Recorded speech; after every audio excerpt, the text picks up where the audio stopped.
नमस्कार। ए भैया एगो लड़का एगो लड़की से प्रेम कैले बा आ लड़किया के छोड़ के चल गई बिया आ बड़ा दिन के बाद फोन कैले बिया पूछत बिया का हाल चाल बा। तो लड़का मोबाइल से सुने कहले बा कैसे कहले बा आई सुनी गीत में कैसे कहता लड़का। हमरा से बनावे के रहे तोहरा जब दूरी, हमरा से बनावे के रहे तोहरा जब दूरी, काहे न मार दिहलू सीना में छुरी, काहे न मार दिहलू सीना में छुरी।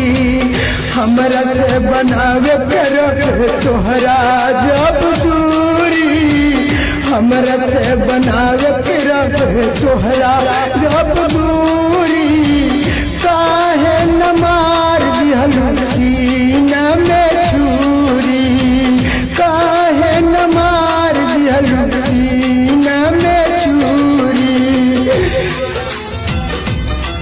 जब जब आई याद हमार आँख तोहार नम हुई, जब जब आई याद हमार आँख तोहार नम हुई।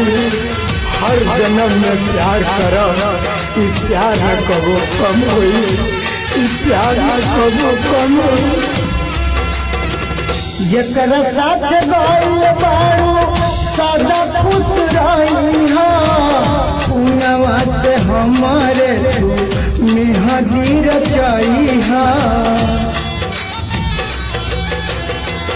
जेकरा साथ गइल बारू सदा खुश रही पुनवा से हमारे मेहदी रचाई।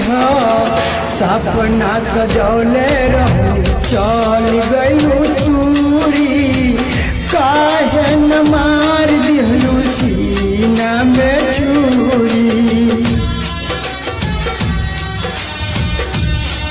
हमरा को छोड़ के तू खुश रहिया जान, हमरा के छोड़ के तू खुश रहिया जान। तू तो गलू ससुरा हम जातानी संसार, हम जातानी संसार, हम जातानी संसार। गइलू हर जाई अब तू हमके भुलाई ओढ़नी के कफन हमरा चिता पर ओढ़ई।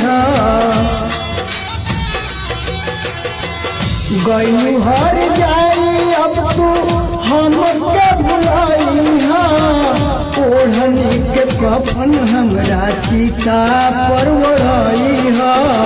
मिली सकून हमार लाश जब ओढ़ी, काहे न मार दिहलू सीना में छुरी। दिल लगा के तोड़ देलू बेवफा सनम, दिल लगा के तोड़ देलू बेवफा सनम। अब तहरे सिवा ना भरी दिल के जखम, दिल के जखम, दिल के जखम। निकली जनाजा हमार एक बार अशोक देहाती के चेहरा देखई। निकली जनाजा हमार एक बार अशोक देहाती के चेहरा देखई। आखिरी इरादा कोई दिहा पूरी, काहे न मार दिहलू सीना में छुरी। हमरा से बनावे के रहे तोहरा जब दूरी, हमरा से बनावे के रहे तोहरा